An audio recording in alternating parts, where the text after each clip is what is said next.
Hey friends, you've landed here because you are dealing with hip pain and you're looking for a solution in how to get out of pain. Perhaps you've been stretching a lot and that stretching you've been finding has actually been making your problems worse.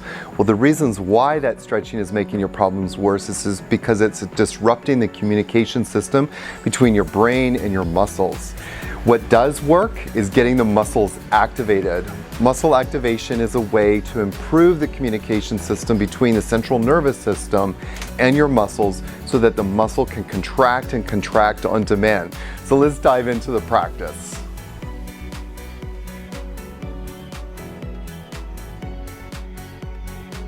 My name is Yogi Aaron and I'm here to help you get out of pain. My expertise lies in muscle activation. I'm also a master yoga teacher and have been teaching yoga for more than 30 years.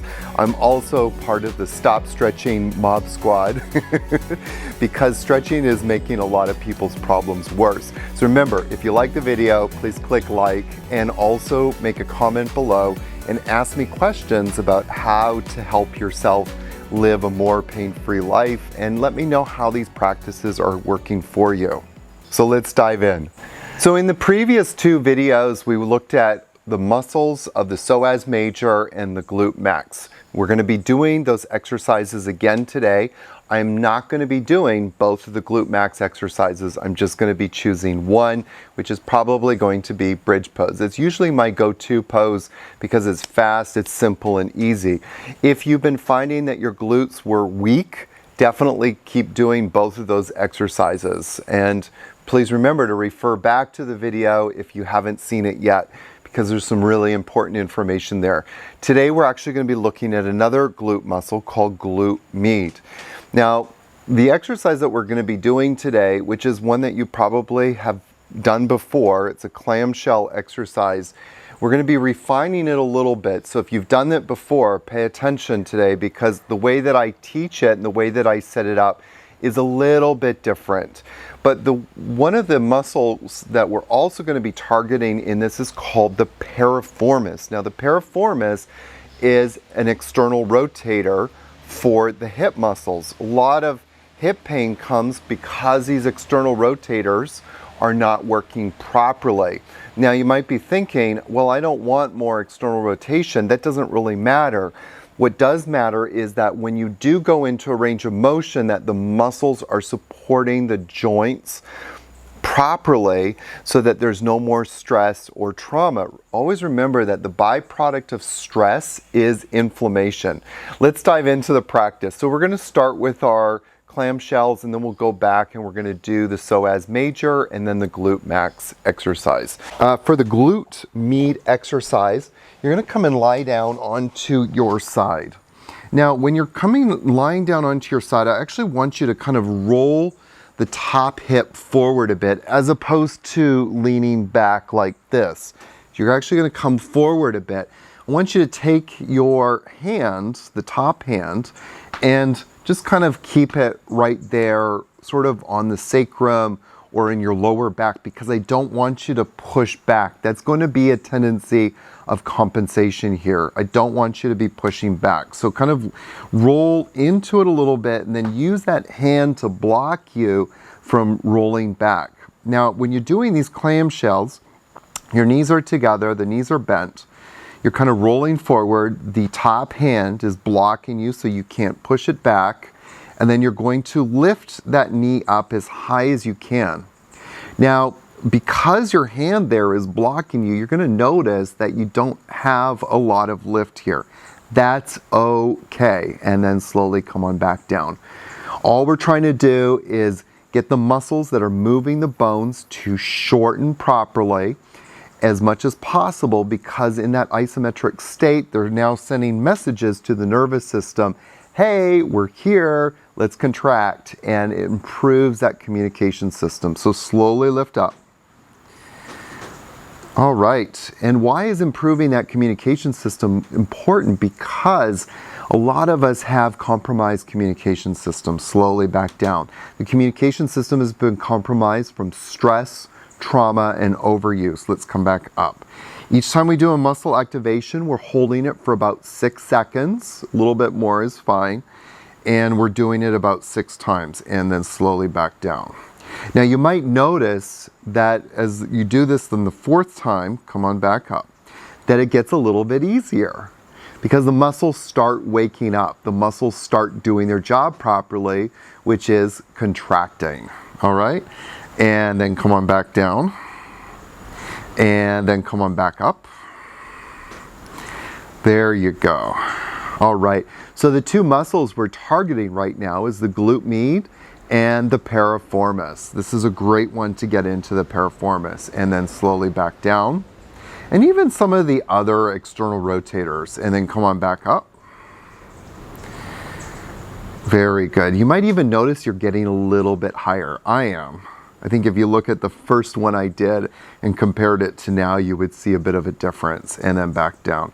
Very good. Let's come on to the other side. So because I'm just going to flip around on my mat, and again, you're going to kind of roll forward a bit. Use that top hand to block you. So that way you're not pushing back, because your tendency is like, I want to get the knee up higher and I'm going to do anything I can to get it up higher. That's very normal, by the way. You know, the human body will always go where you want it to go. So keep that top hand there, block yourself from pushing back, and then slowly lift that knee up as high as you can. And again, I'm experiencing the same thing on this side that I did on the other side. It's a little hard to do on the first one, and then come on back down. And then again, come on back up. And I got a little bit more range of motion. That's great, but also too, I can feel those muscles contracting in my glutes, okay? And then come on back down. And then come on back up. Getting a little bit more height this time, that's great. So we're improving range of motion because our muscles are contracting properly. That's awesome. And then slowly back down. And then we're gonna do it again. Come on back up. Nice. And then come on back down. And then come on back up.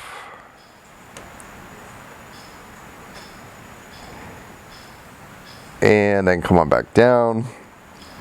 And then come on back up. Nice. I got like about 4 inches of range of motion there. That's awesome. All right, so we finished those.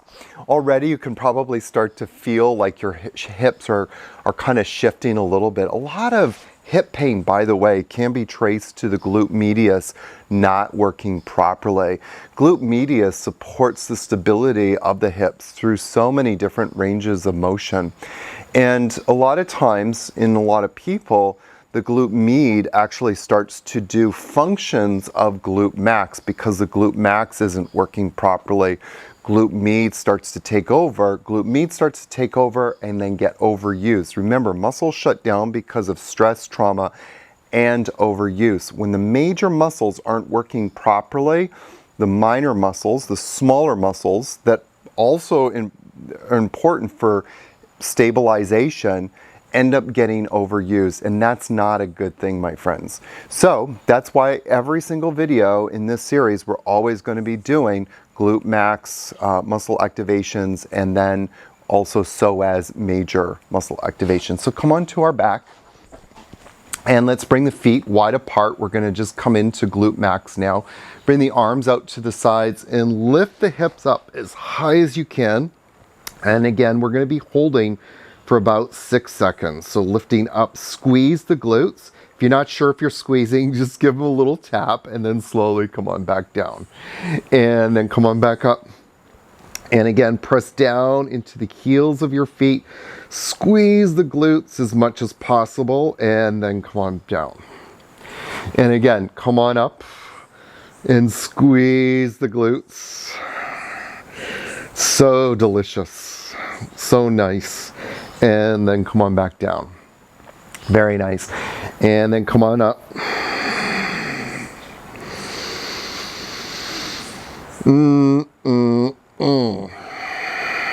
And then come on down. And then come on up. Very nice. Squeeze the glutes. The interesting thing also is that a lot of people become very obsessed with their psoas being tight, and then come on down.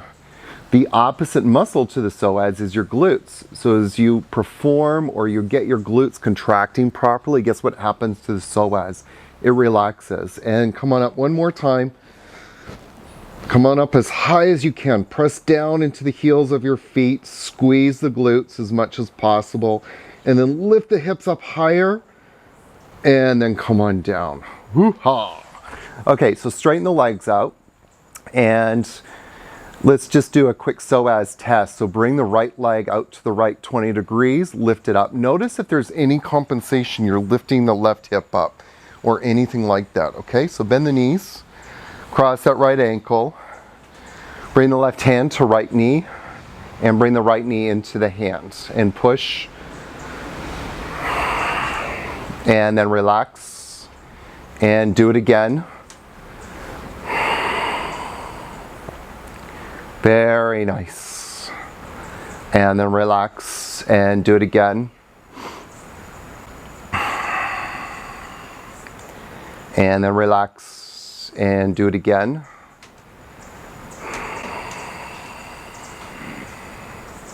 And relax and do it again. And relax and do it again.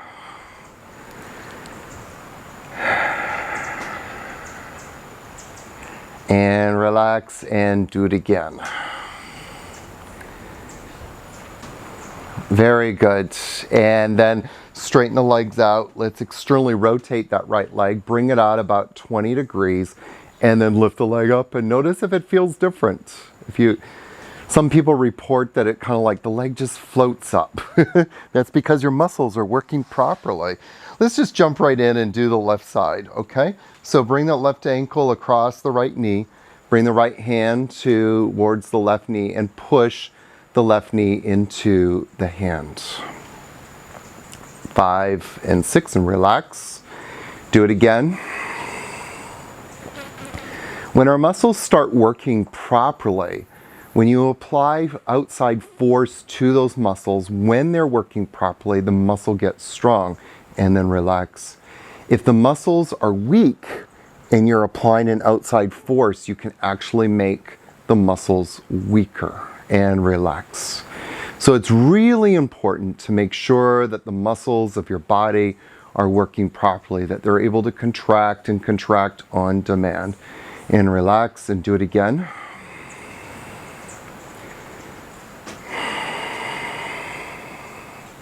And relax and do it again.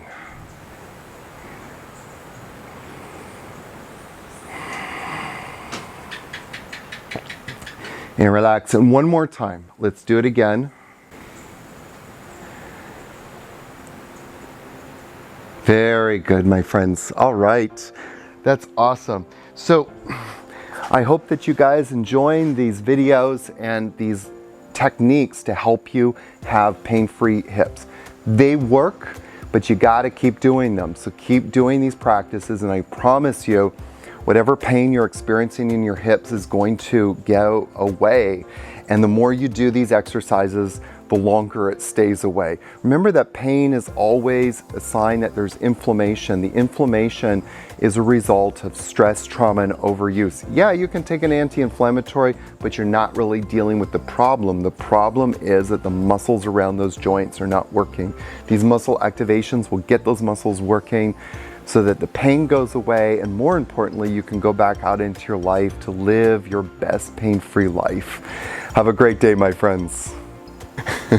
Fact or fiction? These are some of the questions that you probably have as you're looking at so much of the information that's out there. Well, I've started a series called the Stretching Police series, where we go in and we look at what some of the people are doing out there, some of the claims that people are making about solutions to pain. Is it fact or is it fiction? What can you take and what should you throw away? So join me in the Stretching Police, and remember to like and comment in this video below so that I know how these videos are affecting you in living your best pain-free life.